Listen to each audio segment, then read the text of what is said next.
mengandungi makna yang lain. Maka ini ayat dari jenis muhkamat. Dan ayat apakah maknanya? Iaitu dari sudut untuk memahami Al-Quran. Ayat muhkamat ini kita katakan ibu bagi Al-Quran. Ibu bagi Al-Quran. Ini seperti mana yang disebutkan di dalam Al-Quran. Hunna ummul kitab. Iaitu ayat-ayat muhkamat itu adalah ibu ataupun pokok kepada isi Al-Quran. Maknanya untuk kita memahami ayat-ayat Al-Quran, terutamanya ayat-ayat mutasyabihat, maka ayat-ayat Al-Quran seumpama ayat mutasyabihat ini akan dikembalikan dan disesuaikan pemaknaan itu kepada ayat muhkamat. Maknanya ayat mutasyabihat, jika kita ingin memahaminya, maka hendaklah dikembalikan kepada ayat muhkamat. Kerana apa? Kerana ayat muhkamat ini adalah ibu ataupun pokok kepada isi-isi Al-Quran. Maka untuk memahami ayat mutasyabihat, mestilah disesuaikan permaknaan tersebut kepada ayat muhkamat, supaya ayat mutasyabihat ini tidak bercanggah dengan ayat muhkamat. Kerana ayat mutasyabihat, ia tak boleh diambil secara zahir, dan ayat mutasyabihat ini adalah satu ayat yang tidak jelas akan makna zahirnya. Ayat mutasyabihat, ia mengandungi lebih daripada satu makna. Kalau kita buka kamus, kita akan dapati satu perkataan, ia boleh membawa kepada 15 makna, sebagai contoh. Maka ayat-ayat jenis mutasyabihat ini akan dikembalikan dan disesuaikan permaknaannya itu kepada ayat muhkamat, supaya ayat mutasyabihat tidak bercanggah dengan ayat muhkamat. Al-Imam Nasafi dalam kitab tafsirnya, Tafsir An-Nasafi, beliau ini berkata tentang ayat muhkamat adalah asal kepada dikembalikan pemaknaan ayat-ayat Al-Quran. Maknanya kalau nak memahami ayat mutasyabihat, maka mestilah dikembalikan makna tersebut kepada ayat muhkamat.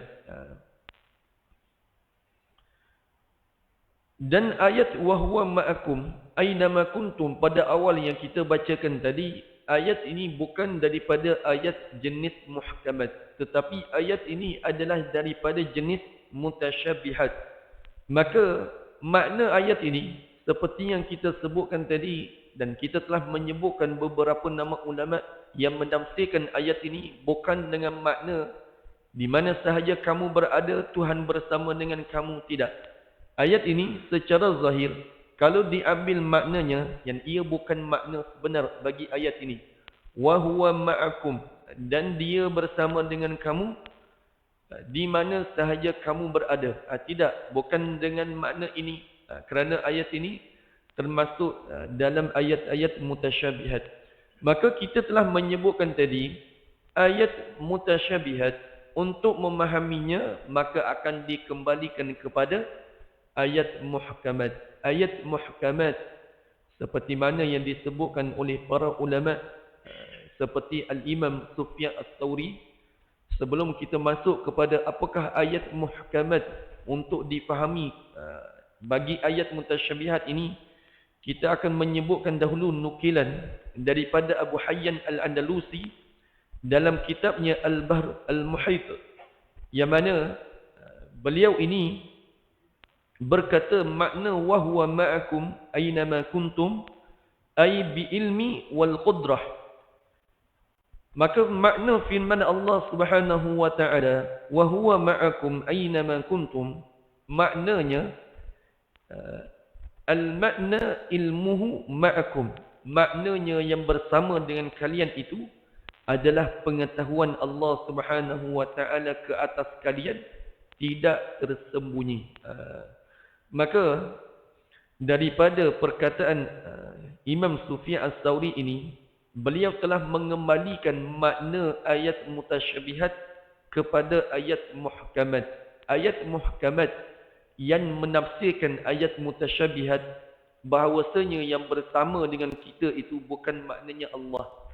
Tetapi pengetahuan Allah Ta'ala itu tidak tersembunyi walaupun di mana sahaja kita berada. Maka ayat mutasyabihat wa huwa ma'akum aynama kuntum, ayat ini secara zahir yang mana ia bukan makna sebenar bagi ayat ini, dan dia di mana sahaja berada bersama dengan kamu, yakni di mana sahaja kamu berada dia bersama dengan kamu. Ini makna zahir dan bukan ini makna yang dikehendaki. Ini ayat mutasyabihat.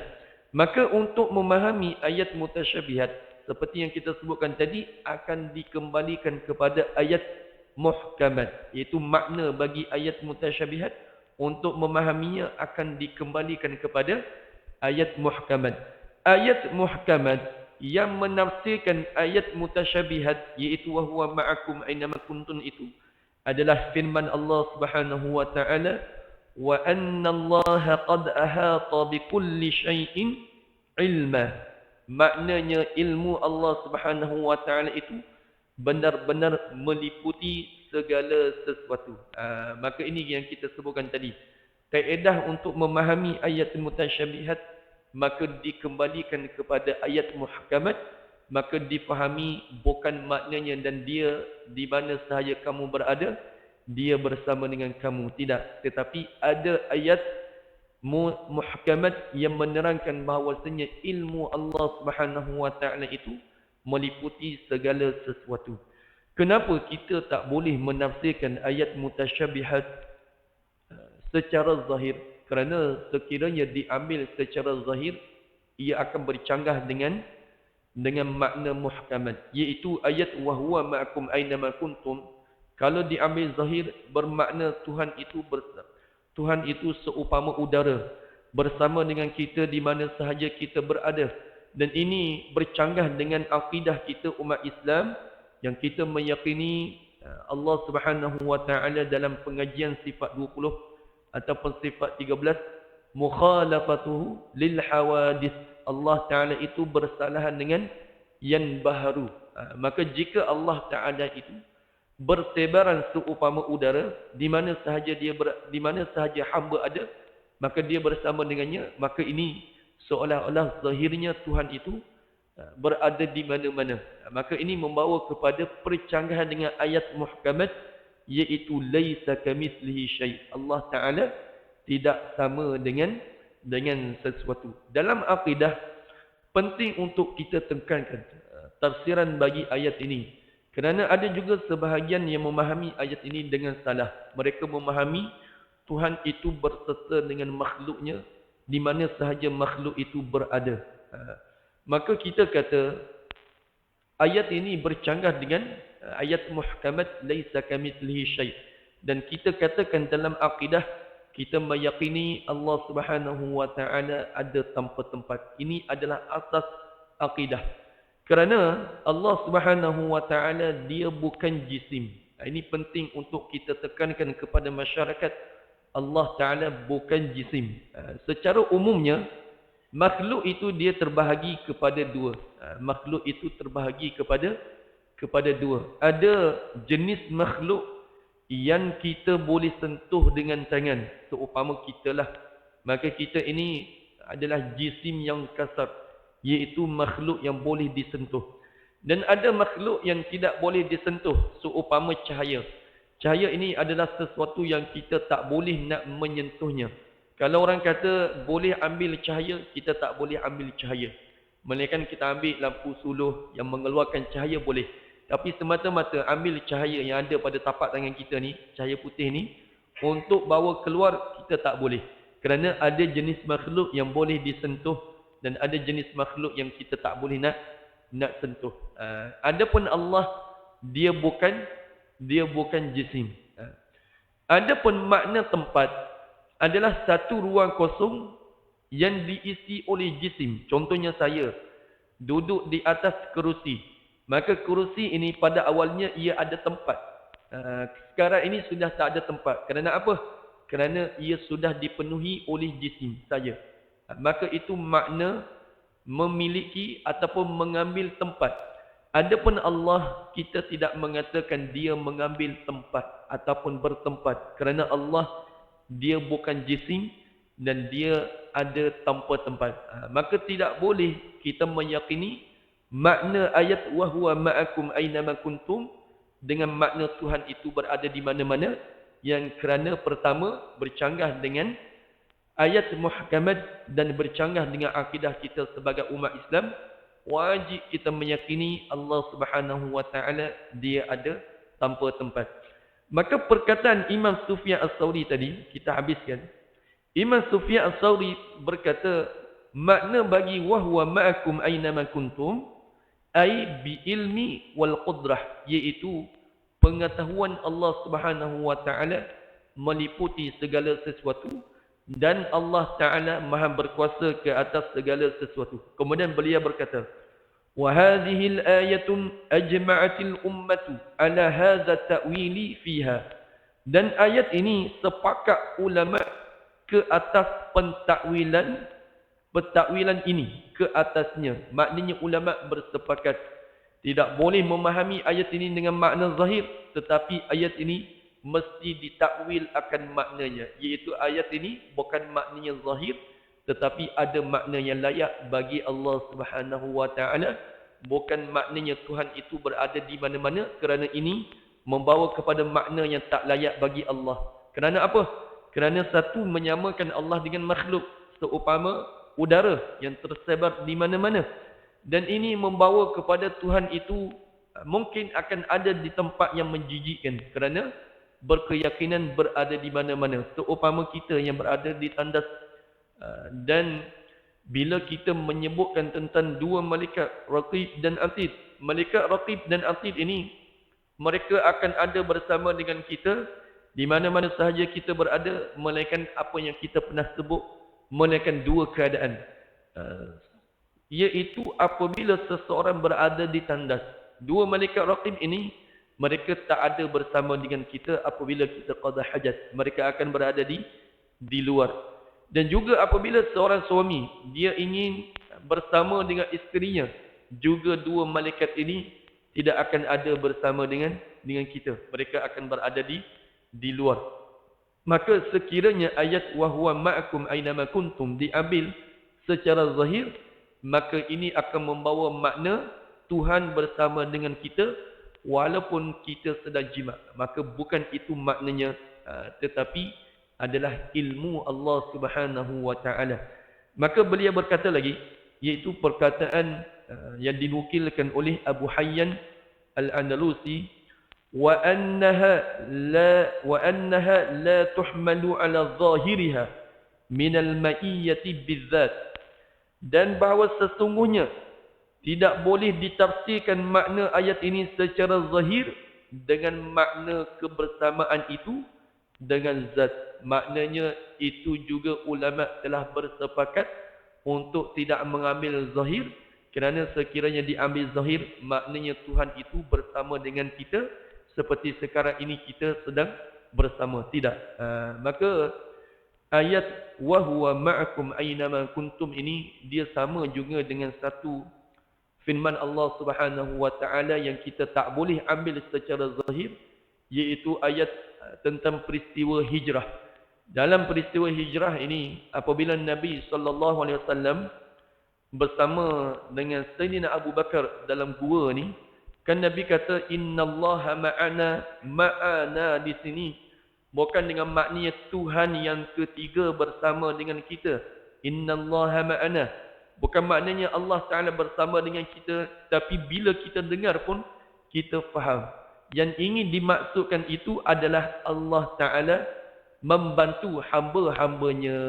Maka ayat-ayat Al-Quran yang mutasyabihat akan diselarikan, akan dikembalikan makna kepada ayat muhkamat. Maka ayat ini, وَهُوَ مَعَكُمْ أَيْنَمَا كُنْتُمْ, adalah sebahagian daripada ayat-ayat mutasyabihat. Tapi secara umum, kita jelas bagaimana ingin memahami ayat mutasyabihat tidak boleh difahami secara zahir, kerana kalau difahami secara zahir, maka makna tidak akan sampai dan tidak akan jelas. Begitu juga innallaha ma'as sabirin. Sesungguhnya Allah Subhanahu wa taala ma'a di sini bukan maknanya Tuhan bersama dengan orang yang sabar dengan erti kalau kita bersama kawan kita. Kan ada dua orang. Bukan maknanya Allah Ta'ala yang ketiga bersama dengan orang-orang yang sabar. Tidak. Tapi kita faham innallaha ma'as sabirin, iaitu Allah Subhanahu wa taala membantu hamba-hambanya yang sabar. Maka ini sebahagian daripada ayat mutasyabihat. Ayat mutasyabihat ini dia banyak, tapi kita nak menyebutkan makna wahwa ma'akum aina ma kuntum ini ada difahami oleh sebahagian golongan yang mana mereka memahami dengan cara yang salah. Ini seperti akidah golongan Jahmiyah. Akidah golongan Jahmiyah ini adalah Jaham bin Safwan. Jaham bin Safwan ini orang yang pertama yang mana dia ini mengatakan Tuhan itu berada di serata tempat ataupun dengan makna Tuhan itu berada di mana-mana. Tapi di sini diperhatikan, iaitu berhati-hati apabila kita ingin menyebutkan kesalahan, menyebutkan Allah berada di mana-mana, kita kena jelaskan dengan cara yang betul. Kerana apa? Kerana sebahagian orang awam mereka juga guna perkataan ini, Tuhan di mana-mana. Tetapi mereka tidak memahami Tuhan itu seumpama udara yang bertebaran di serata tempat. Tapi walau bagaimanapun, kita tafsir, kita jelaskan kepadanya akidah kita, Allah Ta'ala ada tanpa tempat, dan perkataan Tuhan itu di mana-mana secara zahirnya akan membawa kepada kesamaran. Bahawasanya Tuhan itu seumpama udara. Walaupun ini daripada perkataan Jaham bin Safwan, iaitu akidah golongan Jahmiyah ini, yang mana dia ini banyak kesesatan. Tapi bila kita nak jelaskan kepada orang awam, kita kena jelaskan dengan cara yang betul. Kerana di luar sana pun ada orang awam, mereka guna perkataan Tuhan di mana-mana, tapi mereka tidak maksudkan dengan akidah yang sesat, iaitu Tuhan itu seumpama udara yang ada di mana-mana. Walau bagaimanapun, kita menegah mereka untuk menyebutkan perkataan ini kerana secara zahir bermakna Tuhan itu seumpama udara. Tapi kita sebutkan kepadanya, kita umat Islam, kita tak menyebutkan perkataan ini. Kerana perkataan ini asalnya daripada orang yang sesat. Dan perkataan ini seolah-olah Tuhan itu ada di mana-mana seumpama udara. Tapi kita kata kepadanya, Allah Ta'ala dia tak sama dengan makhluk. Dia ada tanpa tempat. Asas akidah kita ajarkan kepadanya. Okey, baik. Kita telah menyebutkan cara untuk memahami ayat mutasyabihat. Mesti dikembalikan makna itu kepada ayat muhkamat. Dan kita telah menyebutkan ayat wahwa ma'akum aynama kuntum itu dikembalikan kepada ilmu Allah dan disesuaikan dengan firman Allah. Dan kita telah menyebutkan firman Allah Subhanahu wa taala tadi, dan ulama telah menyebutkan sebaik cara untuk memahami Al-Quran mesti dengan Al-Quran juga. Sebaik cara untuk memahami sesuatu ayat daripada Al-Quran, maka mesti ditafsirkan dengan Al-Quran juga. Ini disebut oleh siapa? Ini disebut oleh Al-Hafiz Zainuddin Al-Iraqi, ataupun Al-Iraqi yang terkenal, Al-Iraqi itu. Maka beliau menyebutkan dalam Alfiyah, beliau berkata, wa khairu ma fassartahu bil warid, dan sebaik-baik menafsirkan yang warid itu dengan yang warid juga. Maka begitu juga hadis. Jika kita ingin memahami sesuatu hadis, teks hadis terutamanya yang mutasyabihat, maka mesti dikembalikan kepada ayat muhkamat. Okey, baik. Ini daripada Al-Quran. Kemudian kita nak menyebutkan juga satu tafsiran daripada ayat, daripada hadis ataupun daripada ayat Al-Quran. Dan ini pun banyak yang berlaku pertanyaan kepada kita. Ada sebahagian dia akan kata, bukankah ada satu ayat yang mengatakan Tuhan itu lebih dekat berbanding urat leher kita? Maka ini termasuk di dalam hadis dan termasuk juga di dalam ayat-ayat yang mutasyabihat. Yang mana kita tidak boleh memahami dekat itu dengan makna kebersamaan. Tidak. Ada sebahagian mereka memahami hadis ini ataupun ayat ini dengan cara yang salah. Mereka kata Tuhan itu ada dalam diri kita. Kerana itulah yang lebih dekat daripada urat leher. Ini adalah tafsiran yang salah.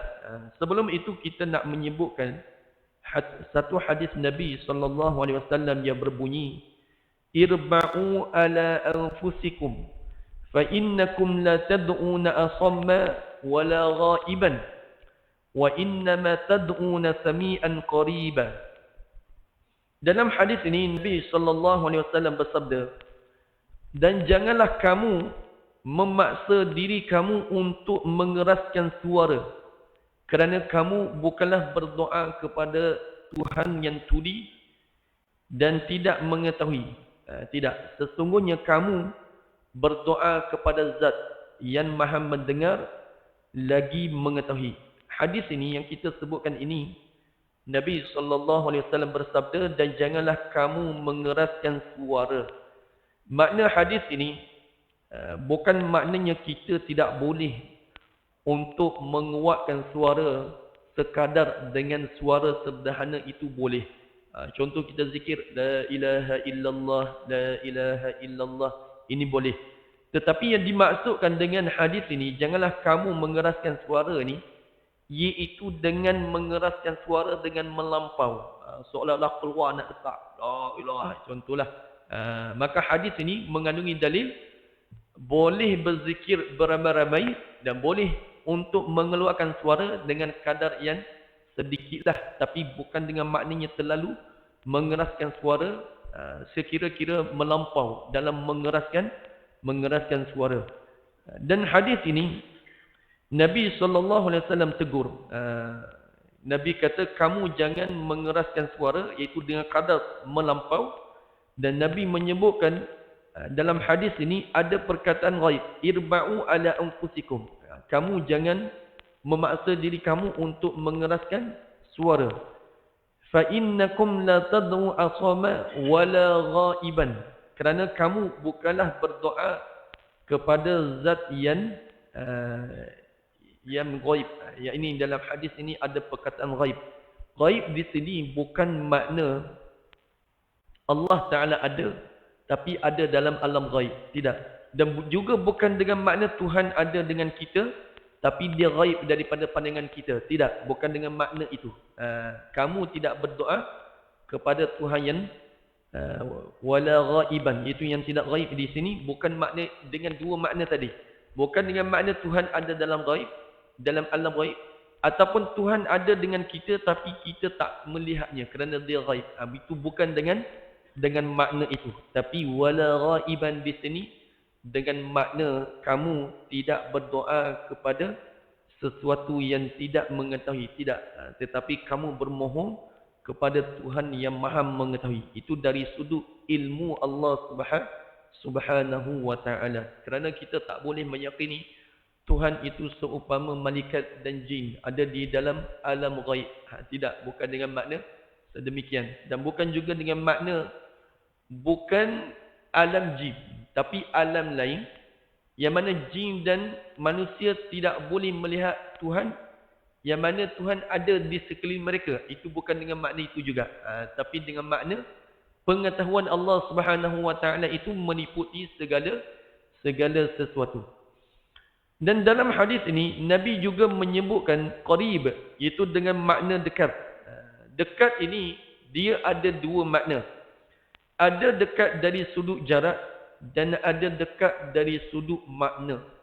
Tapi dari sudut hadis ini, bukan maknanya hadis ini disebutkan dengan qarib ini dengan makna Tuhan itu dekat dengan kita dari sudut keberadaan bersama zat. Seperti yang kita telah sebutkan tadi, bila kita kata wa huwa ma'akum aina ma kuntum, bukan dengan maknanya keberadaan zat itu bersama dengan hamba, tapi maknanya itu dari sudut pengetahuan Allah Subhanahu wa ta'ala itu lebih mengetahui berbanding hamba itu sendiri. Maka ini makna qarib adalah pengetahuan Allah Ta'ala itu lebih mengetahui tentang makhluknya berbanding makhluk itu sendiri. Contohnya, bilangan uban yang ada di atas kepala kita ni, kita tidak tahu. Tapi Allah Ta'ala mengetahui. Maka itu yang dimaksudkan dengan qarib, dekat. Iaitu pengetahuan Allah Ta'ala itu lebih mengetahui berbanding hamba itu sendiri. Maka itulah yang dimaksudkan juga dengan hadis Nabi SAW, aqrabu ila ahadikum min unuqi rahilatih. Hadis ini bukan bermakna Allah Ta'ala itu lebih dekat daripada manusia itu sendiri berbanding urat lehernya. Tidak. Tapi hadis ini maknanya pengetahuan Allah Ta'ala itu lebih mengetahui berbanding hamba itu sendiri. Maka ayat-ayat ini adalah daripada jenis-jenis mutasyabihat. Tapi kita telah menyebutkan ada juga dari kalangan mereka yang memahami hadis ini dan ayat yang kita sebutkan tadi dengan cara yang salah. Ada yang kata Tuhan ada dalam diri kita. Kerana apa? Kerana itulah yang lebih dekat daripada urat leher. Maka ini adalah tafsiran yang salah. Dan ini adalah tafsiran bagi golongan hulul. Golongan hulul ini mereka meyakini Tuhan itu meresak masuk ke dalam diri manusia. Ataupun mereka meyakini Tuhan itu ada dalam diri manusia seupama air dengan gula. Maka kita tak berkeyakinan sedemikian. Kerana ini bukan akidah kita. Ini adalah akidah hulul. Ataupun akidah yang mengatakan Muhammad itu adalah Allah, Allah itu Muhammad. Ataupun akidah yang meyakini Nabi Isa itu Allah, Allah itu adalah Nabi Isa. Maka ini adalah akidah golongan hulul. Mereka meyakini Tuhan itu dia bersatu dengan makhluknya. Maka kita tak menafsirkan makna hadis ini aqrabu ila ahadikum min unuqi rahilatih. Kita tak memahami hadis ini Tuhan itu dekat dengan kamu melebihi urat leher kamu. Tidak.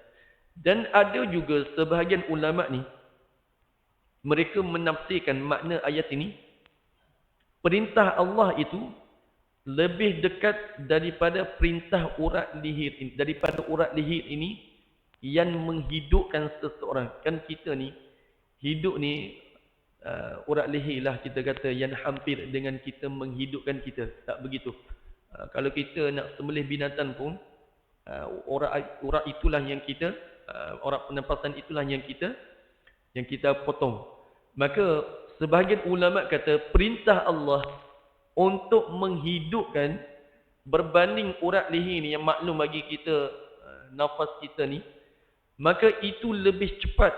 Iaitu perintah Allah untuk mematikan dan menghidupkan itu adalah lebih cepat berbanding urat leher. Maka itu yang hampir. Ini ada sebahagian ulama menyebutkan makna sedemikian. Maka kita telah menyebutkan tentang wa huwa ma'akum aynama kuntum. Itu adalah berkait dengan sifat ilmu bagi Allah Subhanahu wa taala. Di sini kita nak menyebutkan tentang sifat ilmu Allah Subhanahu wa taala, mengetahui segala sesuatu ini hanya bagi Allah Subhanahu wa taala. Tidak ada yang mengetahui segala sesuatu melainkan Allah. Adapun sebahagian makhluk seumpama Nabi sallallahu alaihi wasallam, Nabi tidak mengetahui semua perkara melainkan apa yang Allah Subhanahu wa taala telah kehendaki untuk mereka mengetahui. Dan dari sudut sifat ilmu mengetahui segala sesuatu ini hanya khusus bagi Allah Subhanahu wa taala. Tidak ada sekutu bagi Allah. Ini disebut di dalam Al-Quran, wa huwa bikulli syai'in alim. Dan dia maha mengetahui segala sesuatu. Maka menerusi ayat ini, kita memahami bahawasanya mengetahui segala sesuatu itu hanya khusus bagi Allah Subhanahu wa taala. Kerana ada juga setengah fahaman yang mana mereka meyakini Nabi sallallahu alaihi wasallam mengetahui semua perkara yang Allah Taala ketahui. Maka ini tidak boleh. Kerana ini menjadikan adanya makhluk yang sama dengan Allah, dan ini menafikan keesaan Allah. Kerana dari sudut mengesakan Allah, kita meyakini tidak ada sifat yang sama dengan sifat Allah Subhanahu wa taala. Maka mengetahui semua perkara, maka sifat mengetahui dengan makna ini hanya khusus bagi Allah. Adapun sebahagian makhluk, sebahagian daripada mereka mengetahui sebahagian perkara yang gaib. Tidak semua. Seumpama Nabi kita mengkhabarkan di akhir zaman akan datangnya golongan-golongan apa? Seumpama golongan yang berpakaian tetapi bertelanjang. Hadis ini merujuk nanti akan timbul banyaknya perempuan yang menggoda lelaki ini untuk melakukan perzinaan. Makna hadis ini, yang berpakaian tetapi bertelanjang ni adalah sebenarnya merujuk kepada perempuan-perempuan yang seumpama pelacur lah. Ini akan timbul dan menyebabkan akan banyak timbulnya perzinaan, yang mana perzinaan ini pun di antara tanda-tanda kiamat. Yakni perempuan ini yang berpakaian tetapi seumpama bertelanjang ni, dia akan berpakaian dengan menjolok mata dan dia ada pergerakan-pergerakan yang tertentu, yang mana daripada pergerakan ini orang lelaki yang memandang mereka akan memahami bahawasanya dia mengajak untuk melakukan perzinaan. Maka ini sebahagian daripada perkara-perkara yang gaib yang akan berlaku pada akhir zaman. Nabi SAW mengkhabarkannya. Maka ini ada sebahagian yang gaib Nabi tahu. Tapi tak boleh kita meyakini ada sebahagian makhluk yang mengetahui semua perkara yang gaib. Kerana ini akan membawa kepada mensyirikkan Allah Ta'ala, iaitu tidak mengesahkan Allah dari sudut sifat. Dalam Al-Quran, Allah Subhanahu wa Ta'ala berfirman, "Qul la ya'lamu man fis samawati wal ard." Qul la ya'lamu man fis samawati wal ardil ghaiba illa Allah. Katakanlah tidak ada yang tahu sama ada di langit dan di bumi yang mengetahui semua perkara illallah, melainkan Allah Subhanahu wa Ta'ala. Maka dalam Al-Quran telah menyebutkan tidak ada yang mengetahui apa yang ada di langit dan apa yang ada di bumi, sama ada perkara yang gaib ataupun yang nyata. Kesemuanya itu hanya diketahui oleh Allah Subhanahu wa Ta'ala. Maka di sini berhati-hati dengan fahaman yang mengatakan Nabi tahu semua perkara yang gaib, dan juga berhati-hati dengan dua golongan yang mana Nabi SAW melarang untuk pergi jumpa dengan dua golongan ini. Dalam satu hadis Nabi menyebutkan, "Man ata kahinan aw arrafan fasaddaqahu bima yaqul faqad kafara bima unzila ala Muhammad." Nabi SAW melarang untuk kita pergi jumpa pendukunan dan peramalan, yakni bomoh, yang mana mereka ini adalah dukun dan meramal. Dan hadis ini Nabi menyebutkan man ata kahinan. Siapakah yang dimaksudkan dengan kahin? Kahin ini adalah mereka yang mendakwa tahu perkara yang gaib. Seumpama mereka yang guna teropong nak tengok masa yang akan datang. Contoh, dia nak meramal apakah yang akan berlaku, ataupun dia guna buah kelapa ke nak timbang ke, ataupun dia tengok tapak tangan. Dia kata, "Haji ni garis ni, ini kahwin 3 ni Ji, garis ni ada 3 line." Contoh. Maka ini kahin yang meramal masa akan datang. Maka ini adalah satu perkara yang dilarang oleh Nabi SAW. Nabi menyebutkan sesiapa yang pergi kepada kahin dan dia mempercayai kahin ini tahu perkara yang gaib, maka sesungguhnya dia telah kufur dengan apa yang telah diwahyukan kepada Nabi SAW. Maknanya kita dilarang untuk pergi bertemu dengan peramal ini. Dan hadis ini ulama menyebutkan bukan secara mutlak seseorang itu terkeluar akidahnya, terkeluar daripada keimanan. Tetapi yang dimaksudkan terkeluar daripada keimanan bila pergi jumpa peramal ini, sekiranya dia meyakini peramal ini tahu perkara yang gaib. Itu maknanya, makna hadis ini. Tapi kalau seseorang itu dia yakin peramal ini menggunakan jin, Dan jin itulah yang mengkhabarkan perkara yang gaib. Maka ini tidak keluar Islam tapi tetap haram untuk pergi. Tapi yang ulama maksudkan, kalau seorang itu dia pergi dalam keadaan dia yakin orang ini tahu perkara gaib, ini keluar daripada Islam. Tapi kalau dia tahu orang ini ada bela jin dan jin itulah yang mengkhabarkan perkara yang gaib, ini tak keluar Islam tapi tetap haram. Dalam Al-Quran dan dalam hadis menyebutkan golongan jin ini dia akan buat satu barisan untuk mendengar perbualan yang berada, perbualan para malaikat yang berada di langit. Maka malaikat ini, bila jin ini, bila syaitan ini, mereka mencuri dengar perbualan para malaikat yang berada di langit, maka mereka akan melontarkan dengan asyuhub, iaitu kilatan. Dan kilatan api ini tidak akan tersasar. Kilatan api ini tidak akan tersasar.